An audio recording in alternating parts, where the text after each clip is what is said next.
This satanic plot was launched back in the 1760s when it first came into existence under the name of the Illuminati. This Illuminati was organized by one Adam Weishaupt, born a Jew, who was converted to Catholicism and became a Catholic priest, and then, at the behest of the then newly organized House of Rothschild, defected and organized the Illuminati. Naturally, the Rothschilds financed that operation.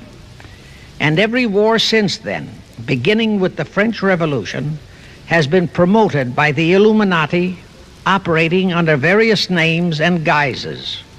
I say under various names and guises because after the Illuminati was exposed and became too notorious, Weishaupt and his co-conspirators began to operate under various other names.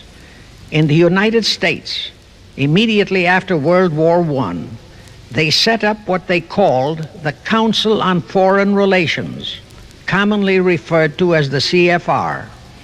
And this CFR is actually the Illuminati in the United States.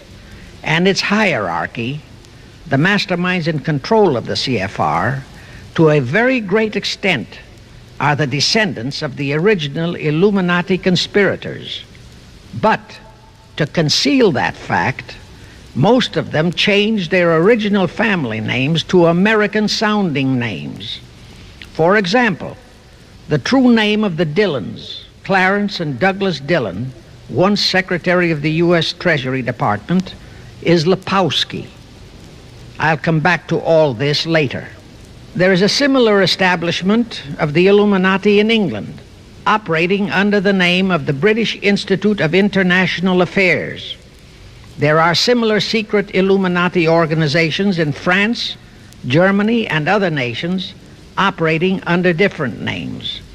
And all these organizations, including the CFR, continuously set up numerous subsidiary or front organizations that are infiltrated into every phase of the various nations' affairs.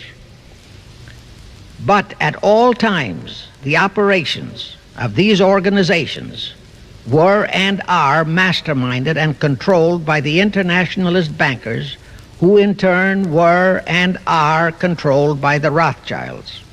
One branch of the Rothschild family had financed Napoleon.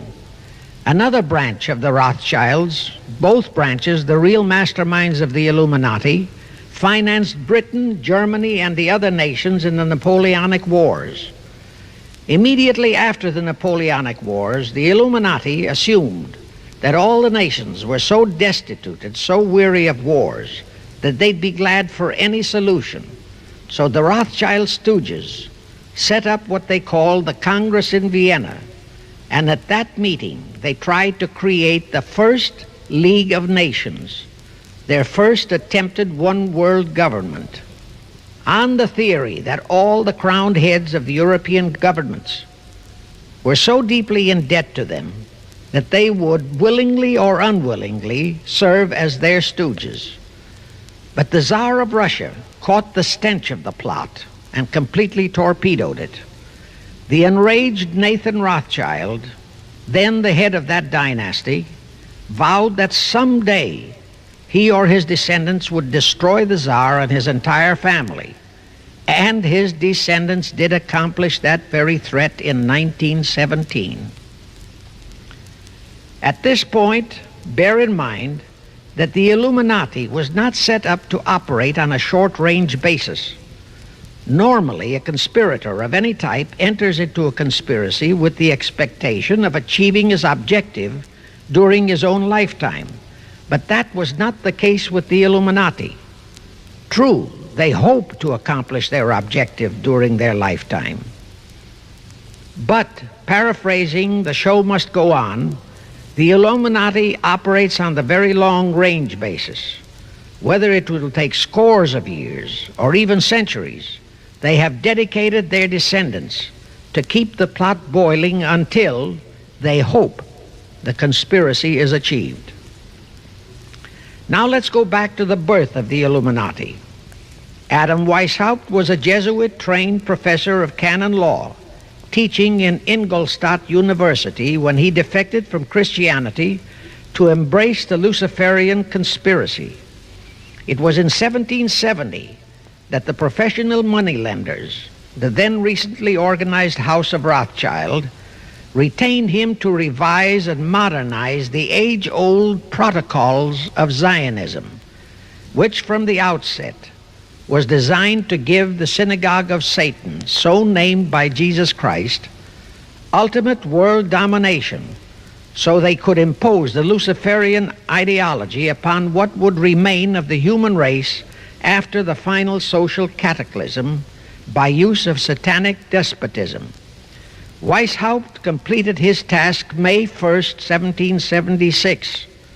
Now you know why May 1 is the great day with all communist nations to this very day.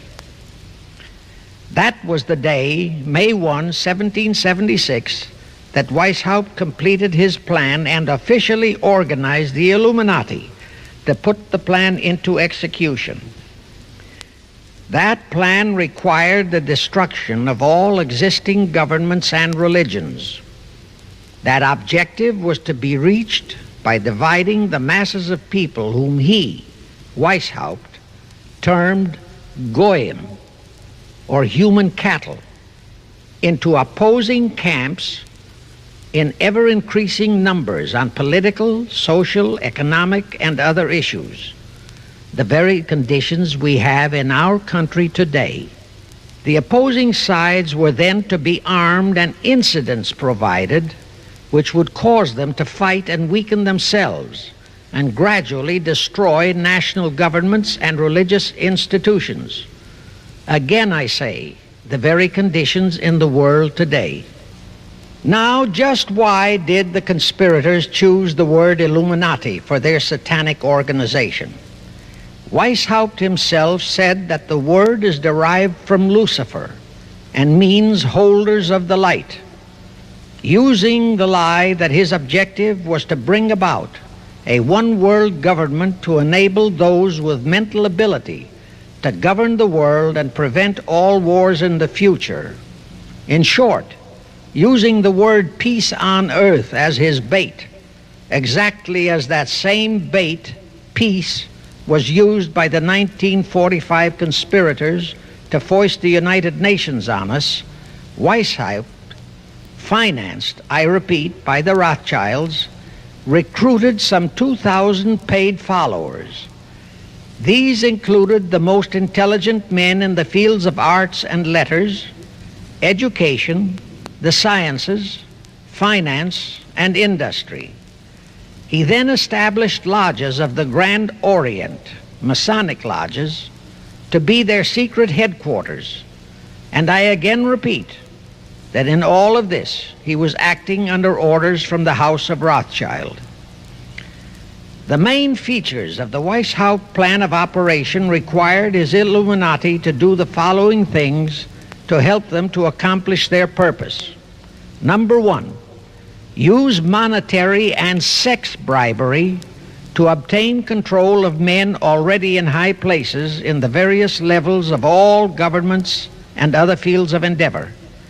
Once influential persons had fallen for the lies, deceits, and temptations of the Illuminati, they were to be held in bondage by application of political and other forms of blackmail, threats of financial ruin, public exposure and physical harm, even death, to themselves and loved members of their families. Do you realize how many present top officials in our federal government in Washington are controlled in just that way by the CFR? Number two, Illuminati on the faculties of colleges and universities were to cultivate students possessing exceptional mental ability belonging to well-bred families with international leanings, and recommend them for special training in internationalism. Such training was to be provided by granting scholarships to those selected by the Illuminists. That gives you an idea what a Rhodes Scholarship means. It means indoctrination into accepting the idea that only a one-world government can put an end to recurring wars and strife. That's how the United Nations was sold to the American people. All such scholars were to be first persuaded and then convinced that men of special talent and brains have the right to rule those less gifted on the ground that the masses don't know what is best for them physically, mentally, and spiritually. Number 3, all influential people trapped into coming under the control of the Illuminati, plus the students who had been specially educated and trained, were to be used as agents and placed behind the scenes of all governments as experts and specialists, so they would advise the top executives to adopt policies which would, in the long run, serve the secret plans of the Illuminati one-world conspiracy and bring about the destruction of the governments and religions they were elected or appointed to serve. Number 4, perhaps the most vital directive in Weishaupt's plan was to obtain absolute control of the press, at that time the only mass communications media, to distribute information to the public, so that all news and information could be slanted, so that the masses could be convinced that a one-world government is the only solution to our many and varied problems. Now do you know who owns and controls our mass communications media? I'll tell you, practically all the movie lots in Hollywood is owned by the Lehmans, Kuhn Loeb and Company, Goldman Sachs, and other internationalist bankers. All the national radio and TV channels in the nation are owned and controlled by those same internationalist bankers. The same is true of every chain of metropolitan newspapers and magazines, also of the press wire services, such as Associated Press, United Press International, etc. The supposed heads of all those media are merely the fronts for the internationalist bankers, who in turn compose the hierarchy of the CFR, today's Illuminati in America. Now can you understand why the Pentagon's press agent Sylvester so brazenly proclaimed that the government has the right to lie to the people? What he really meant was that our CFR-controlled government had the power to lie to and be believed by the brainwashed American people. And let's again go back to the first days of the Illuminati. Because Britain and France were the two greatest world powers in the late years of the 18th century, Weishaupt ordered the Illuminati to foment the colonial wars, including our Revolutionary War, to weaken the British Empire and organize the French Revolution to destroy the French Empire. He scheduled the French Revolution to start in 1789. However, in 1784, a true act of God placed the Bavarian government in possession of evidence which proved the existence of the Illuminati, and that evidence could have saved France if they, the French government, hadn't refused to believe it. Here is how that act of God happened. It was in 1874 that Weishaupt issued his orders for the French Revolution. A German writer named Zwack put it into book form. It contained the entire Illuminati story and Weishaupt's plans. A copy of this book was sent to the Illuminists in France, headed by Robespierre, whom Weishaupt had delegated to foment the French Revolution. The courier was struck and killed by lightning as he rode through Ralston on his way from Frankfurt to Paris. The police found the subversive documents on his body and turned them over to the proper authorities. After careful study of the plot, the Bavarian government ordered the police to raid Weishaupt's newly organized lodges of the Grand Orient and the homes of his most influential associates, All additional evidence thus discovered convinced the authorities the documents were genuine copies of the conspiracy by which the Illuminati planned to use wars and revolutions to bring about the establishment of a one-world government, the powers of which they, headed by the Rothschilds, intended to usurp as soon as it was established, exactly in line with the United Nations plot of today. In 1785, the Bavarian government outlawed the Illuminati and closed the lodges of the Grand Orient. In 1786, they published all the details of the conspiracy. The English title of that publication is The Original Writings of the Order and Sect of the Illuminati. Copies of the entire conspiracy were sent to all the heads of church and state in Europe. But the power of the Illuminati, which was actually the power of the Rothschilds, was so great that this warning was ignored. Nevertheless, Illuminati became a dirty word, and it went underground. At the same time, Weishaupt ordered Illuminists to infiltrate into the lodges of Blue Masonry and form their own secret societies within all secret societies. Only Masons who proved themselves internationalists and those whose conduct proved they had defected from God were initiated into the Illuminati. Thenceforth, the conspirators donned the cloak of philanthropy and humanitarianism to conceal their revolutionary and subversive activities. In order to infiltrate into Masonic lodges in Britain, Weishaupt invited John Robison over to Europe. Robison was a high-degree Mason in the Scottish Rite. He was a professor of natural philosophy at Edinburgh University and secretary of the Royal Society of Edinburgh. Robison did not fall for the lie that the objective of the Illuminati was to create a benevolent dictatorship, but he kept his reactions to himself so well that he was entrusted with a copy of Weishaupt's revised conspiracy for study and safekeeping. Anyway, because the heads of state and church in France were deluded into ignoring the warnings given them, the revolution broke out in 1789 as scheduled by Weishaupt. In order to alert other governments to their danger, in 1798 Robison published a book entitled Proof of a Conspiracy to Destroy All Governments and Religions. But his warnings were ignored, exactly as our American people have been ignoring all warnings about the United Nations and the Council on Foreign Relations, the CFR.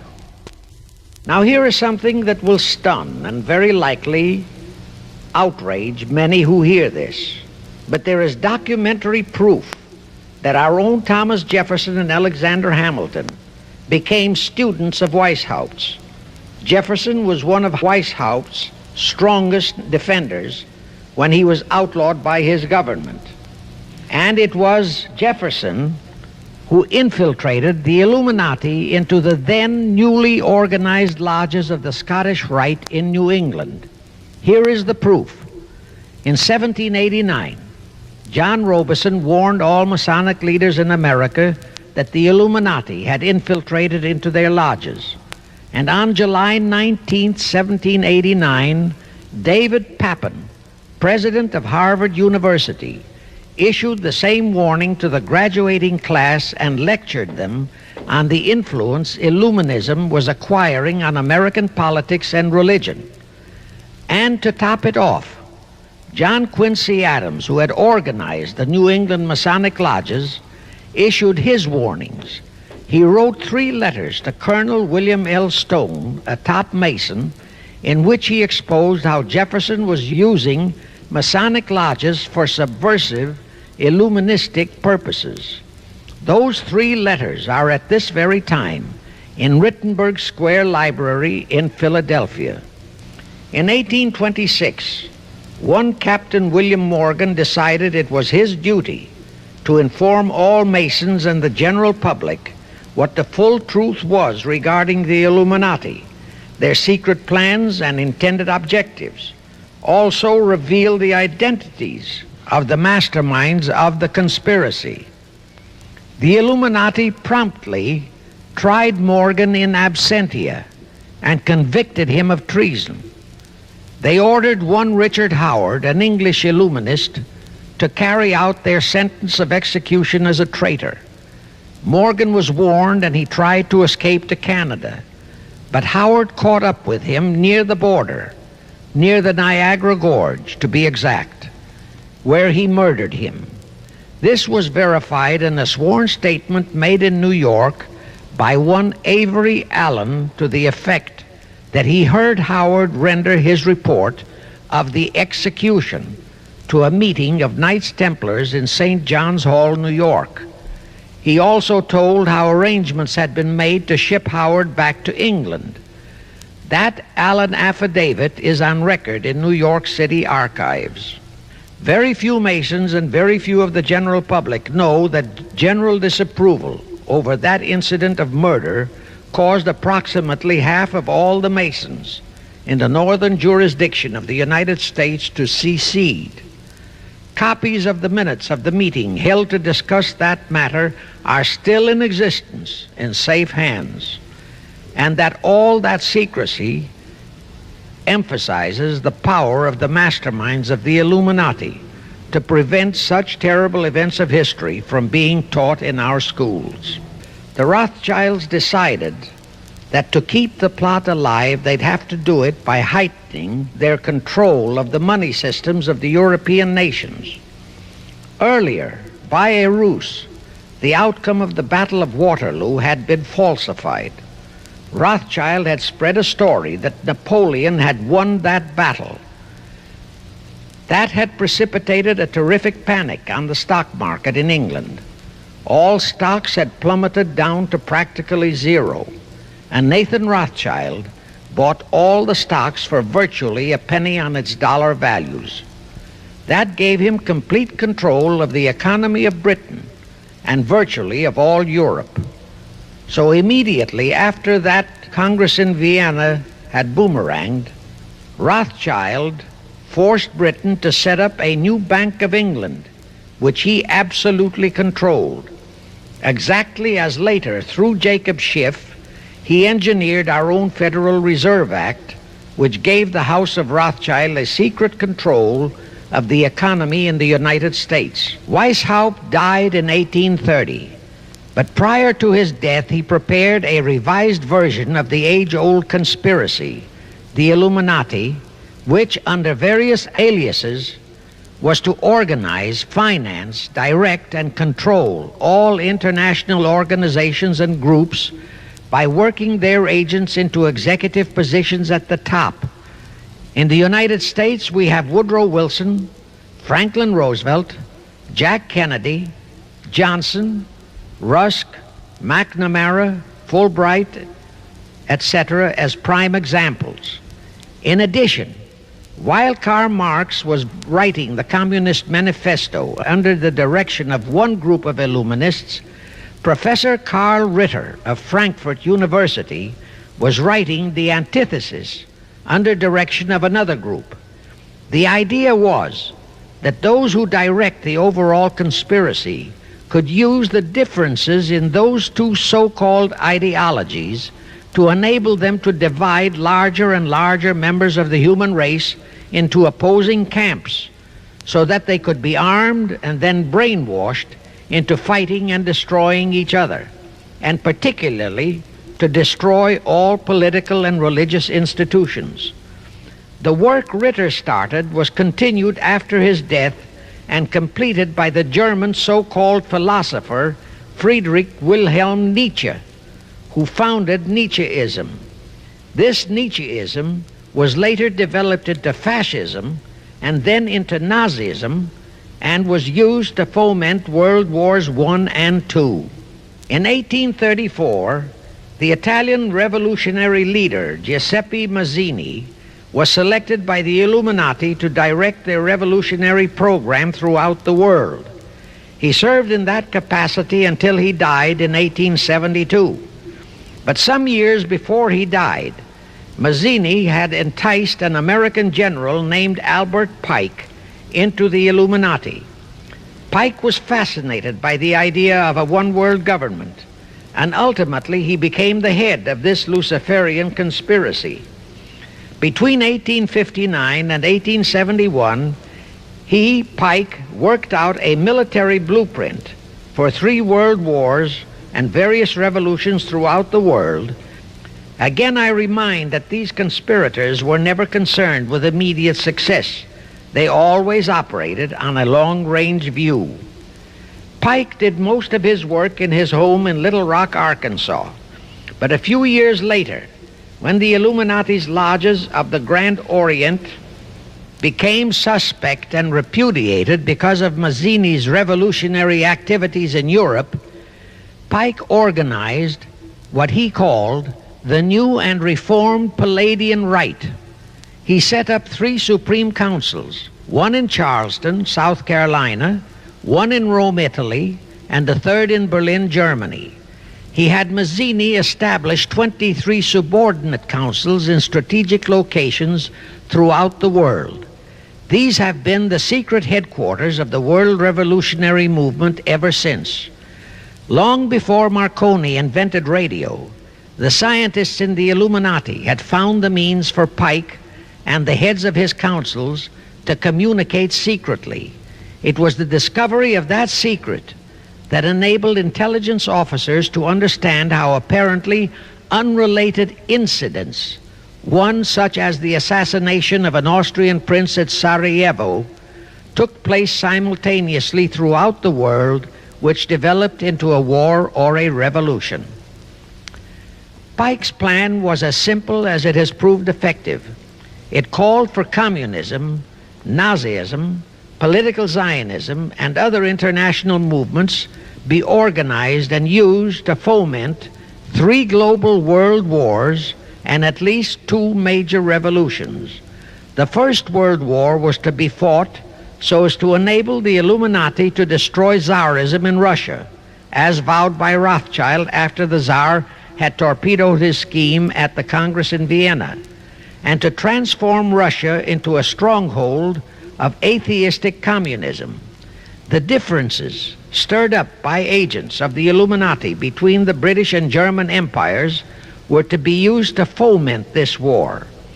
After the war would be ended, communism was to be built up and used to destroy other governments and weaken religions. World War II, when and if necessary, was to be fomented by using the controversies between fascists and political Zionists.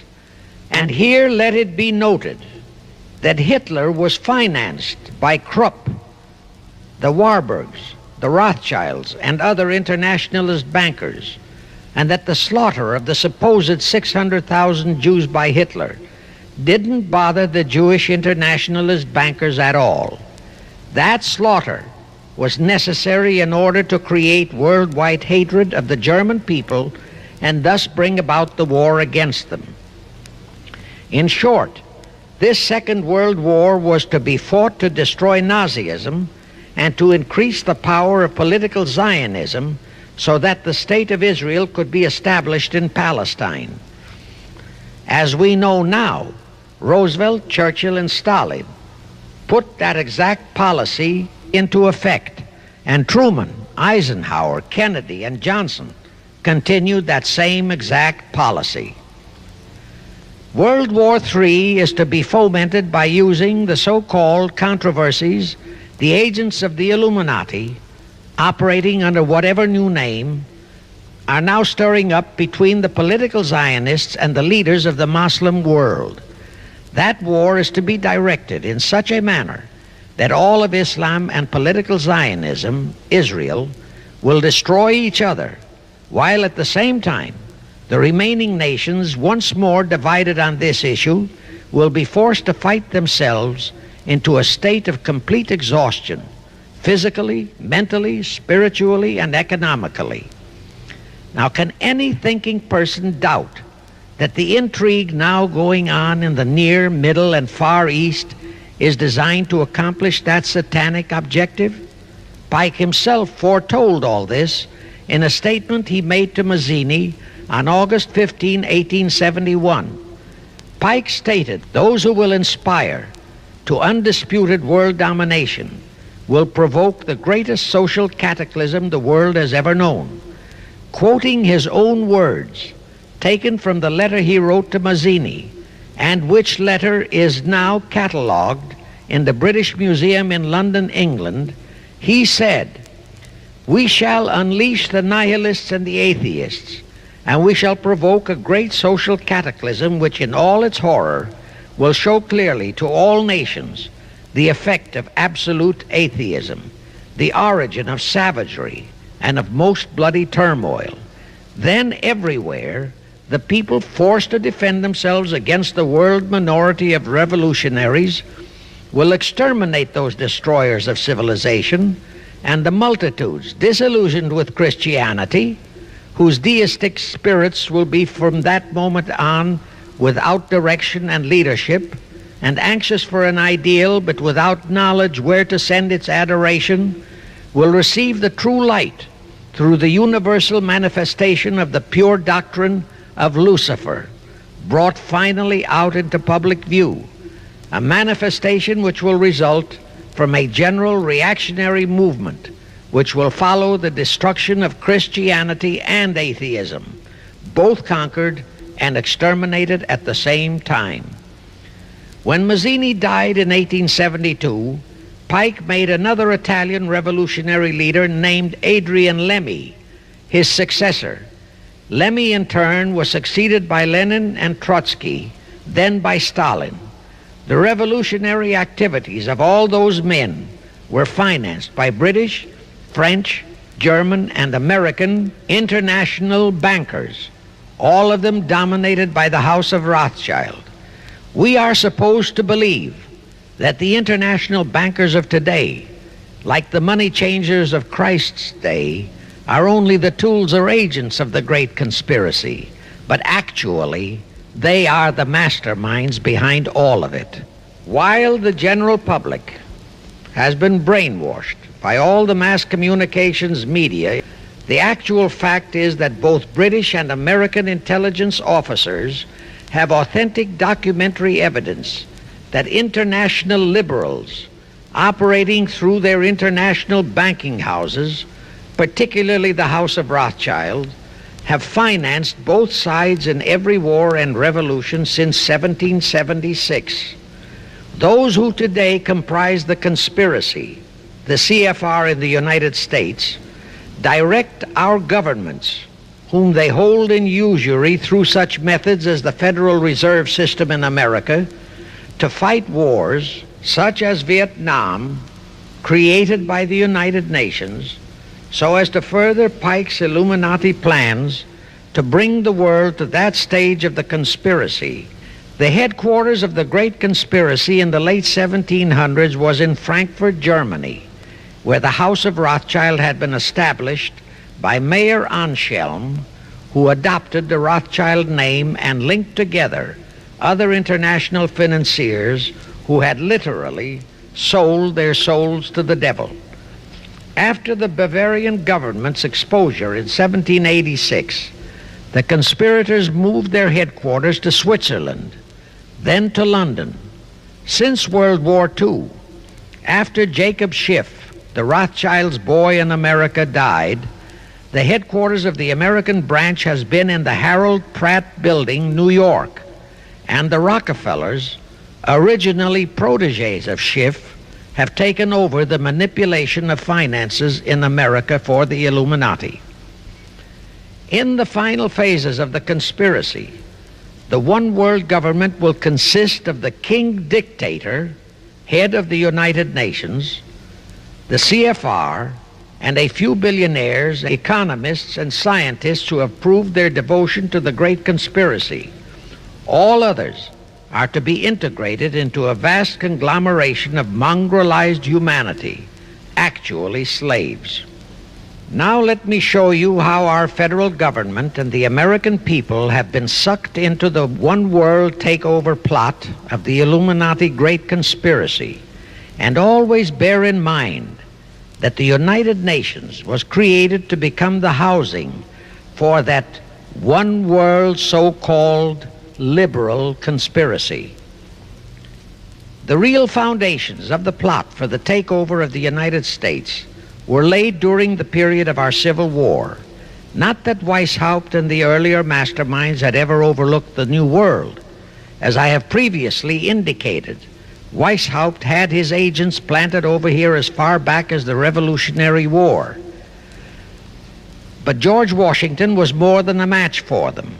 It was during the Civil War that the conspirators launched their first concrete efforts.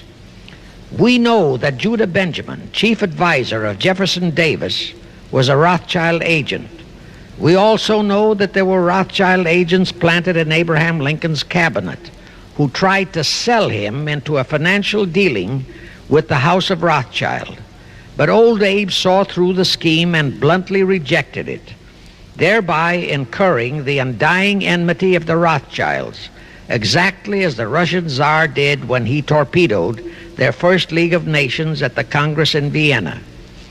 Investigation of the assassination of Lincoln revealed that the assassin, Booth, was a member of a secret conspiratorial group. Because there were a number of highly important government officials involved, the name of the group was never revealed, and it became a mystery, exactly as the assassination of Jack Kennedy still is a mystery. The ending of the Civil War destroyed, temporarily, all chances of the House of Rothschild to get a clutch on our money system, such as they had acquired in Britain and other nations in Europe. I say temporarily because the Rothschilds and the masterminds of the conspiracy never quit. So they had to start from scratch, but they lost no time in getting started. Shortly after the Civil War, a young immigrant who called himself Jacob H. Schiff arrived in New York. Jacob was a young man with a mission for the House of Rothschild. Jacob was the son of a rabbi, born in one of Rothschild's houses in Frankfurt, Germany. I won't go deeply into his background. The important point is that Rothschild recognized in him not only a potential money wizard, but more important, he also saw the latent Machiavellian qualities in Jacob that could, as it did, make him an invaluable functionary in the great one-world conspiracy. After a comparatively brief training period in the Rothschilds' London bank, Jacob left for America with instructions to buy into a banking house, which was to be the springboard to acquire control of the money system of the United States. Actually, Jacob came here to carry out 4 specific assignments. Number 1, and most important, was to acquire control of America's money system. Number 2, find desirable men who, for a price, would be willing to serve as stooges for the great conspiracy and promote them into high places in our federal government, our Congress, in the U.S. Supreme Court, and all federal agencies. Number 3, create minority group strife throughout the nations, particularly between whites and blacks. Number 4, create a movement to destroy religion in the United States, but Christianity to be the chief target. Now, the vast majority of the American people think that the Federal Reserve System is a United States government-owned agency. That is positively false. All of the stock of the Federal Reserve banks is owned by the member banks, and the heads of the member banks are all members of the hierarchy of the great Illuminati conspiracy known today as the CFR. The details of that act of treason in which many traitorous so-called Americans participated are far too long for this recording. Now, if you think that those aliens and their by accident of birth American co-conspirators would be content with just the control of our money system, you're in for another very sad shock. The Federal Reserve System gave the conspirators complete control of our money system, but it in no way touched the earnings of the people. because the Constitution positively forbids what is now known as the 20% withholding tax. But the Illuminati blueprint for one world enslavement called for the confiscation of all private property and control of individual earning powers. This, and Karl Marx stressed that feature in his blueprint, had to be accomplished by a progressive graduated income tax. As I stated, such a tax could not lawfully be imposed upon the American people. It is succinctly and expressly forbidden by our Constitution. Thus, only an amendment to the Constitution could give the federal government such confiscatory powers. Well, that too was not an insurmountable problem for our Machiavellian plotters. The same elected leaders in both houses of Congress and the same Mr. Woodrow Wilson, who signed the infamous Federal Reserve Act into law, amended the Constitution to make the federal income tax, known as the 16th Amendment, a law of the land. Both are illegal under our Constitution.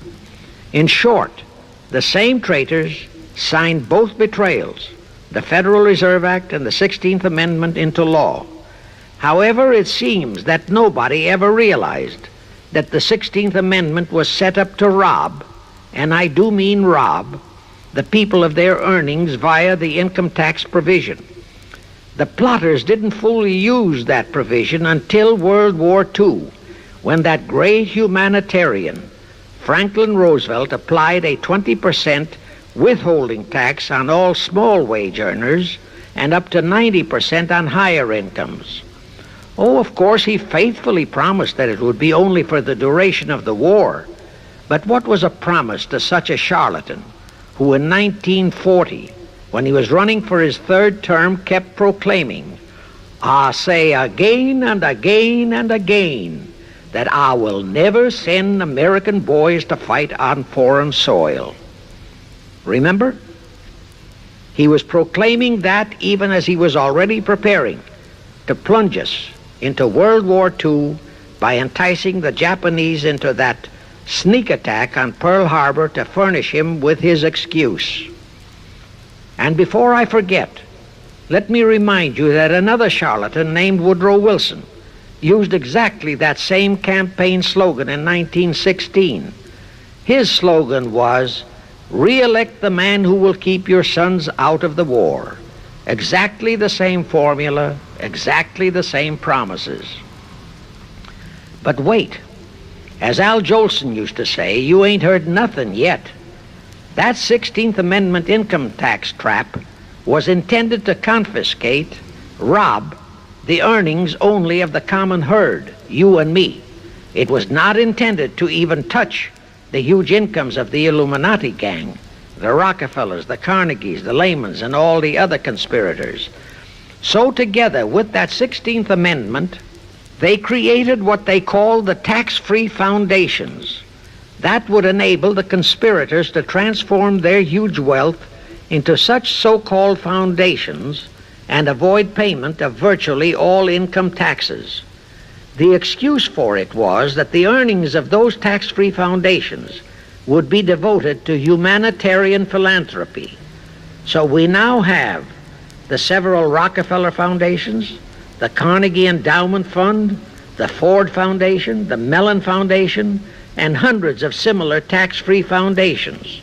And what kind of philanthropy do these foundations support? Well, they finance all the civil rights groups that are creating all the chaos and rioting all over the country. In short, the tax-free foundation finance those who are doing the job for the Illuminati Great Conspiracy.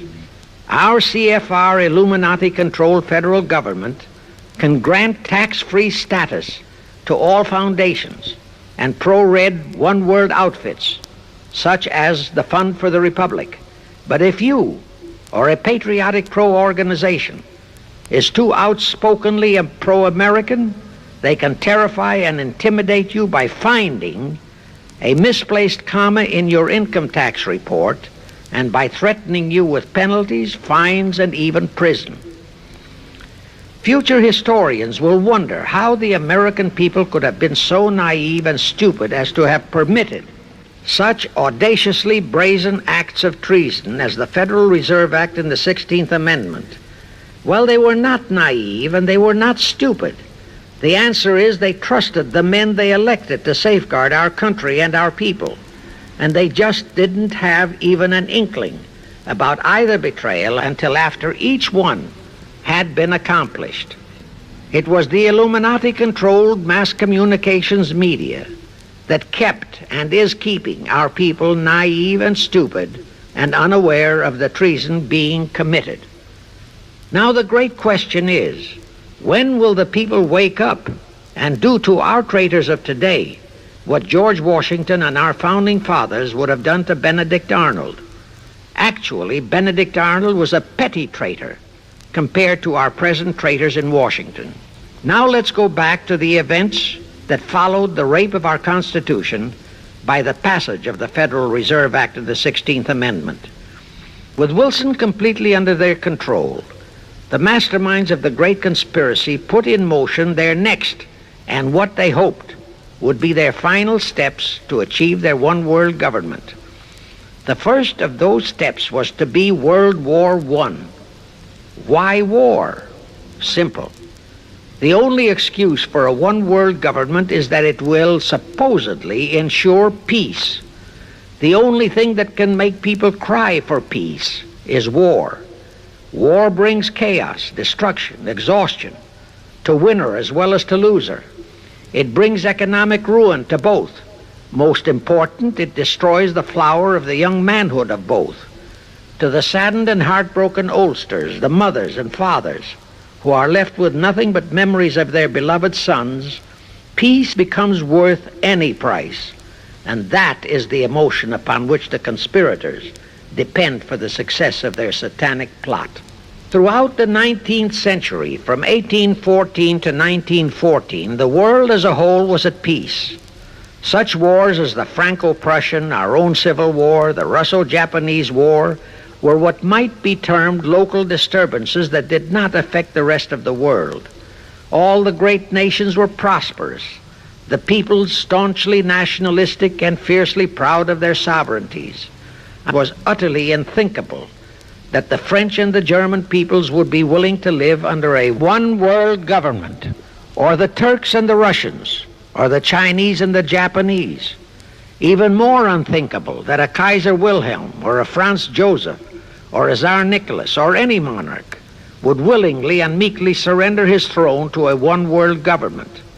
But bear in mind that the peoples in all nations are the real power, and only one thing, war, could make the peoples yearn and clamor for a peace-ensuring one-world government. But it would have to be a frightful and horribly devastating war. It could not be just a local disturbing war between just two nations. It would have to be a world war. No major nation must be left untouched by the horrors and devastation of such a war. The cry for peace must be made universal. Actually, that was the format set by the Illuminati and Nathan Rothschild at the turn of the 19th century. They first maneuvered all of Europe into the Napoleonic Wars. Then the Congress in Vienna, which they, and particularly Rothschild, planned to transform into a League of Nations, which was to have been the housing for their one-world government, exactly as the present United Nations was set up to be the housing for the forthcoming, God forbid, one-world government. Anyway, that was the format the House of Rothschild and Jacob Schiff decided to employ to achieve their objective in 1914. Of course, they knew that that same format had failed in 1814, but they theorized that was only because the Tsar of Russia had torpedoed that scheme. Well, the present 1914 conspirators would eliminate that 1814 fly in the ointment. They'd make sure that after the New World War, they were conspiring, there'd be no Tsar of Russia around to throw monkey wrenches into the machinery. History records that World War I was precipitated by a trivial incident the kind of incident both Weishaupt and Albert Pike had incorporated in their blueprints. That incident was the assassination of an Austrian archduke, arranged by the Illuminati masterminds. The war followed. It involved Germany, Austria-Hungary, and their allies, so-called the Axis powers, against France, Britain, and Russia, called the Allies. Only the United States was not involved during the first 2 years. By 1917, the conspirators had achieved their primary objective. All of Europe was in a state of destitution. All the peoples were war-weary and crying for peace. And the outcome, too, was all set. It was to come as soon as the United States would be hurled in on the side of the Allies. And that was all set to happen immediately after Wilson's re-election. After that, there could be only one outcome: complete victory for the Allies. When Wilson was campaigning for re-election in 1916, his chief appeal was, "Re-elect the man who will keep your sons out of the war." But during that same campaign, the Republican Party publicly charged that Wilson had long committed himself to throw us into the war. They charged that if he would be defeated, he would accomplish that act during his few remaining months in office. But if re-elected, he would hold off until after re-election. But at that time, the American people looked upon Wilson as a God-man. Well, Wilson was re-elected, and as per the schedule of the conspirators, he hurled us into the war in 1917. He used the sinking of the Lusitania as an excuse, a sinking which also was prearranged. Roosevelt, also a God-man in the eyes of the American people, followed the same technique in 1941 when he used the prearranged Pearl Harbor attack as his excuse for hurling us into World War II. Now, exactly as the conspirators planned, victory for the Allies would eliminate all the monarchs of the defeated nations and leave all their peoples leaderless, confused, bewildered, and perfectly conditioned for the one world government the great conspiracy intended would follow. But there still would be an obstacle, the same obstacle that had balked the Illuminati and Rothschild at that Congress in Vienna peace gathering after the Napoleonic Wars. Russia would be on the winning side this time, as it was in 1814. Therefore, the Tsar would be securely on his throne. Here it is pertinent to note that Russia, under the Tsarist regime, had been the one country in which the Illuminati had never made any headway, nor had the Rothschilds ever been able to infiltrate their banking interests. Thus, a winning Tsar would be more difficult than ever to cope with. Even if he could be enticed into a so-called League of Nations, it was a foregone conclusion that he would never, but never go for a one-world government. So even before the outbreak of World War I, the conspirators had a plan in the making to carry out Nathan Rothschild's vow of 1814 to destroy the Tsar and also murder all possible royal heirs to the throne. And it would have to be done before the close of the war, and the Russian Bolsheviki were to be their instruments in this particular plot. From the turn of the century, the chiefs of the Bolsheviki were Nikolai Lenin, Leon Trotsky, and later Joseph Stalin. Of course, those were not their true family names. Prior to the outbreak of the war, Lenin headquartered in Paris. After the outbreak, Switzerland became his haven. Trotsky's headquarters were on the Lower East Side in New York, largely the habitat of Russian Jewish refugees. Both Lenin and Trotsky were similarly bewhiskered and unkempt. In those days, that was the badge of Bolshevism. Both lived well, yet neither had a regular occupation. Neither had any visible means of support, yet both always had plenty of money. All those mysteries were solved in 1917. Right from the outset of the war, strange and mysterious goings-on were taking place in New York. Night after night, Trotsky darted furtively in and out of Jacob Schiff's palatial mansion. And in the dead of those same nights, there were gatherings of hoodlums of New York's Lower East Side, all of them Russian refugees, at Trotsky's headquarters. and all were going through some mysterious sort of training process. But it was all shrouded in mystery. Nobody talked, although it did leak out that Schiff was financing all of Trotsky's activities. Then suddenly Trotsky vanished. So did approximately 300 of his trained hoodlums.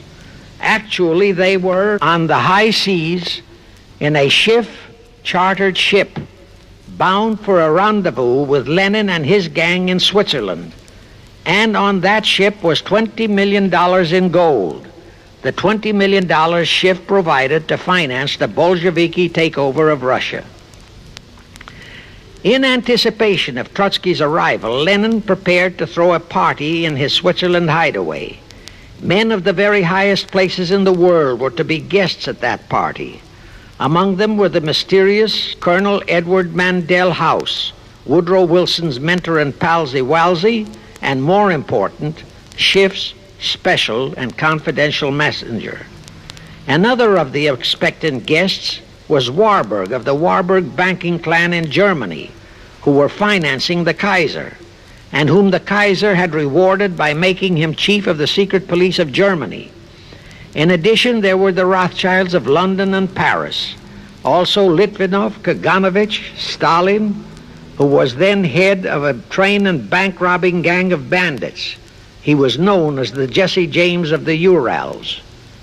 And here I must remind that England and France were then long in war with Germany, and that on February 3, 1917, Wilson had broken off all diplomatic relations with Germany. Therefore, Warburg, Colonel House, the Rothschild, and all those others were enemies. But of course, Switzerland was neutral ground where enemies could meet and be friends, especially if they had some scheme in common. That Lenin party was very nearly wrecked by an unforeseen incident. The Schiff-chartered ship on its way to Switzerland was intercepted and taken into custody by a British warship. But Schiff quickly rushed orders to Wilson to order the British to release the ship intact with the Trotsky hoodlums and the gold. Wilson obeyed. He warned the British that if they refused to release the ship, the United States would not enter the war in April as he had faithfully promised a year earlier. The British heeded the warning. Trotsky arrived in Switzerland, and the Lenin party went off as scheduled. But they still faced what ordinarily would have been the insurmountable obstacle of getting the Lenin-Trotsky band of terrorists across the border into Russia. Well, that's where Brother Warburg, chief of the German secret police, came in. He loaded all those thugs into sealed freight cars and made all the necessary arrangement for their secret entry into Russia. The rest is history. The revolution in Russia took place, and all members of the royal Romanov family were murdered. Now, my chief objective is to establish beyond even a remote doubt that communism, so-called, is an integral part of the Illuminati's great conspiracy for the enslavement of the entire world. That communism, so-called, is merely their weapon and bogeyman word to terrify the peoples of the whole world, and that the conquest of Russia and the creation of communism was in great part organized by Schiff and the other international bankers right in our own city of New York. Charlie Knickerbocker, a Hearst newspaper columnist, published an interview with John Schiff, grandson of Jacob, in which young Schiff confirmed the entire story and named the figure old Jacob contributed, $20 million. If anybody still has even a remote doubt that the entire menace of communism was created by the masterminds of the great conspiracy right in our own city of New York, I will cite the following historical fact. All records show that when Lenin and Trotsky engineered the capture of Russia, they operated as heads of the Bolsheviki party. Now, Bolshevism is a purely Russian word. The masterminds realized that Bolshevism could never be sold as an ideology to any but the Russian people.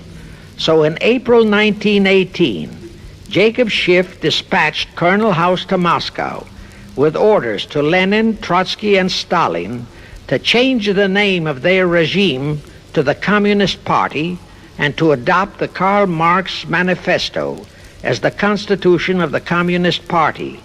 Lenin, Trotsky, and Stalin obeyed.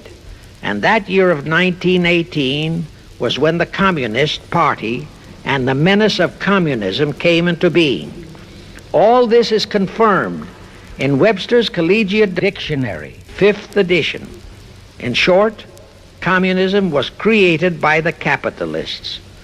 Thus, until November 11, 1918, the entire fiendish plan of the conspirators worked perfectly. All the great nations, including the United States, were war-weary, devastated, mourning their dead. Peace was the great universal desire.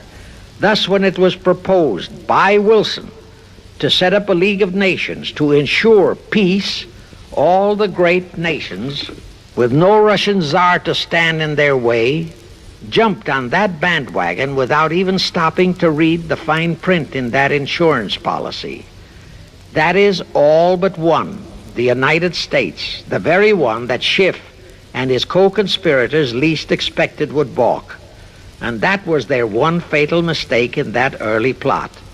You see, when Schiff planted Woodrow Wilson in the White House, the conspirators assumed that they had the United States in the proverbial bag.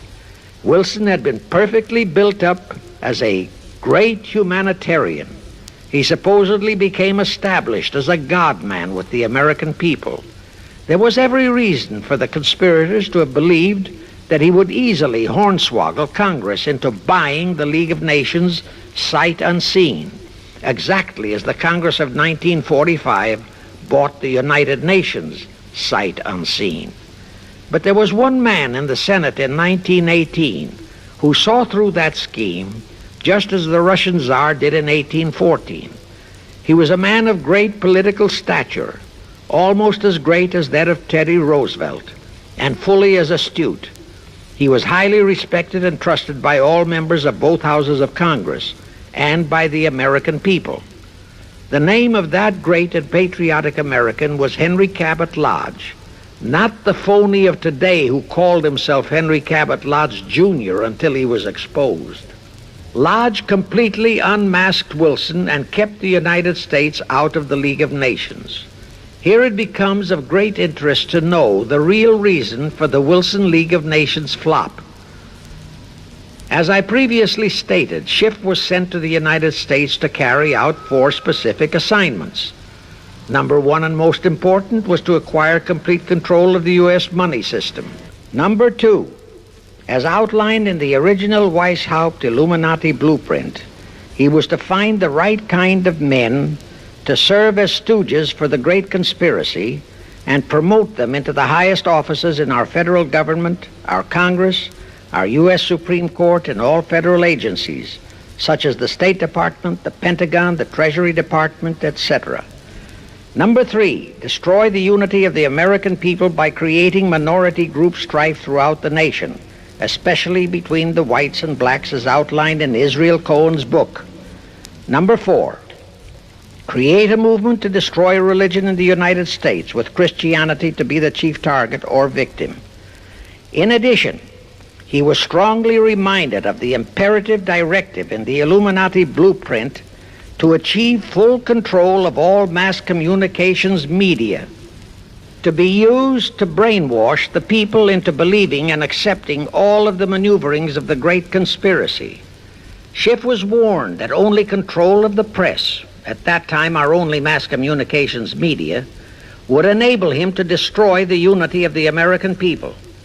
Now then, Schiff and his co-conspirators did set up the NAACP, the National Association for the Advancement of the Colored People, in 1909. And in 1913, he set up the Anti-Defamation League of the B'nai B'rith. Both were to create the necessary strife. But in the early years, the ADL operated very timidly, perhaps for fear of a pogrom-like action by an aroused and enraged American people. In addition, he, Schiff, was busy developing and infiltrating the stooges to serve in all high places in our Washington government and in the job of acquiring control of our money system and the creation of the 16th Amendment. He also was very busy with the organizing of the plot for the takeover of Russia. In short, he was kept so busy with all those jobs that he completely overlooked the supreme job of acquiring complete control of our mass communications media.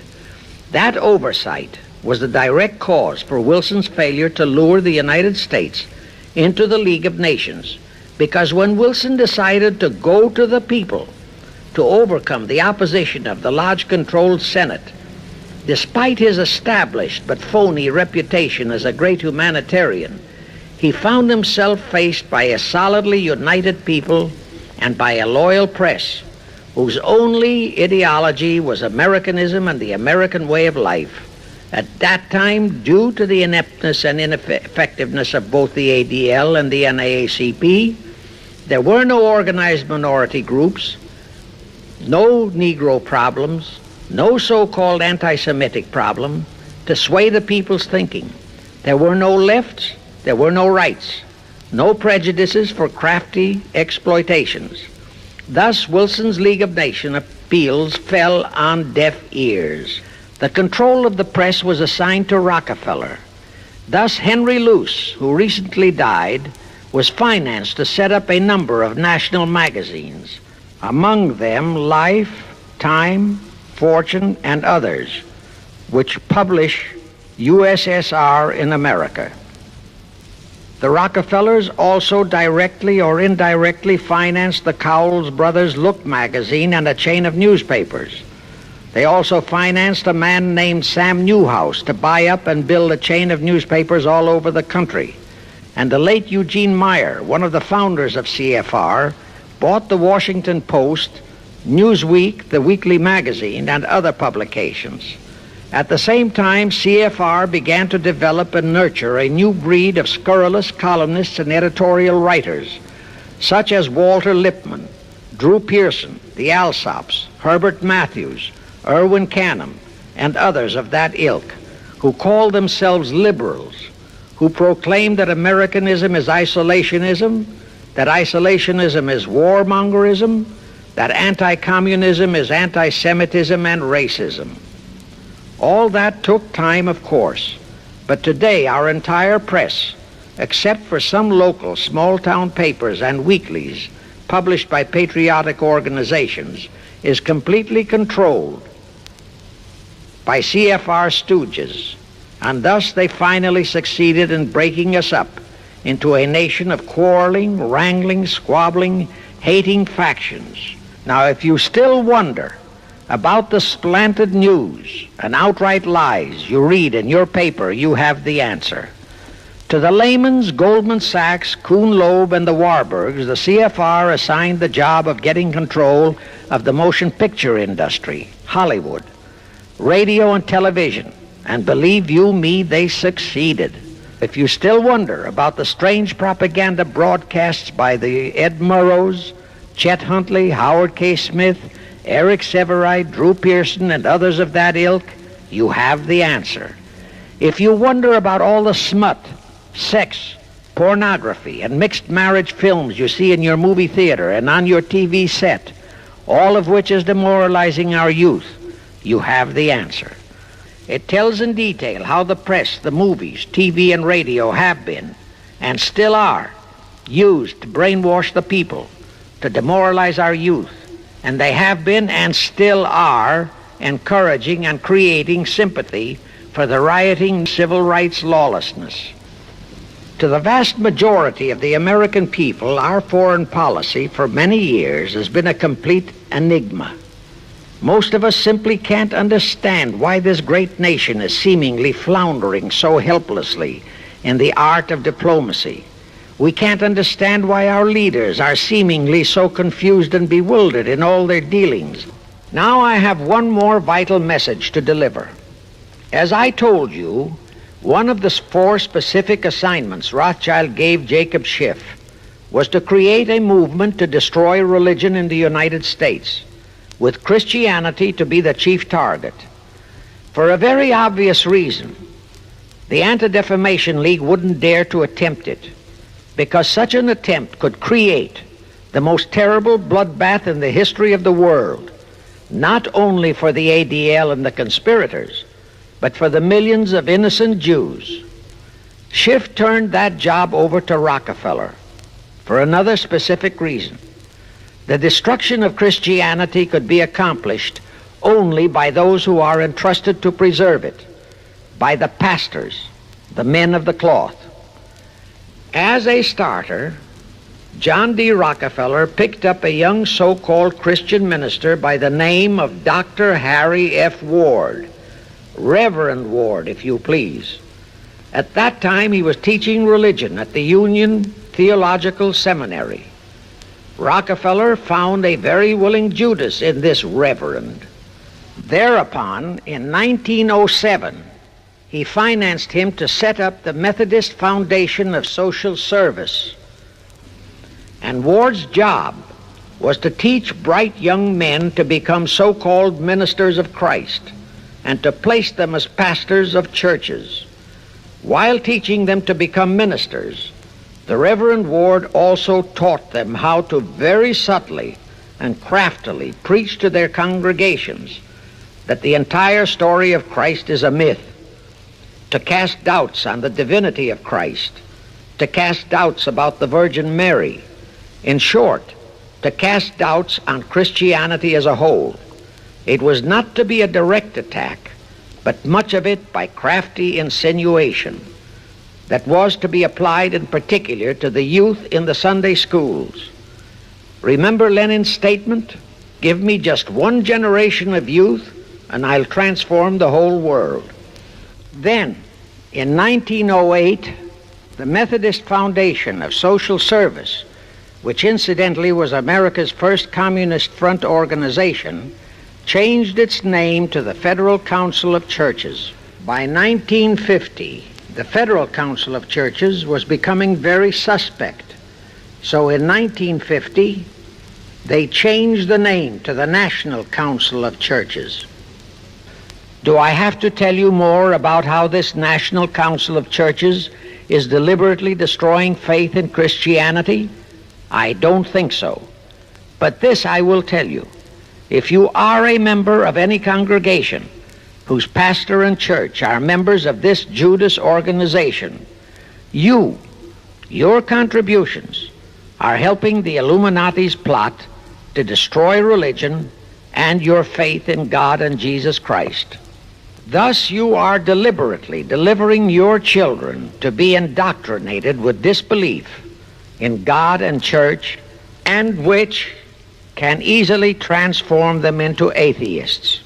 Find out immediately if your church is a member of the National Council of Churches, and for the love of God and your children, if it is, withdraw from it at once. However, let me warn you, that same destroy religion process has been infiltrated into other denominations. But of course, there are many individual churches and pastors who are honest and sincere. Find one such for yourself and for your children.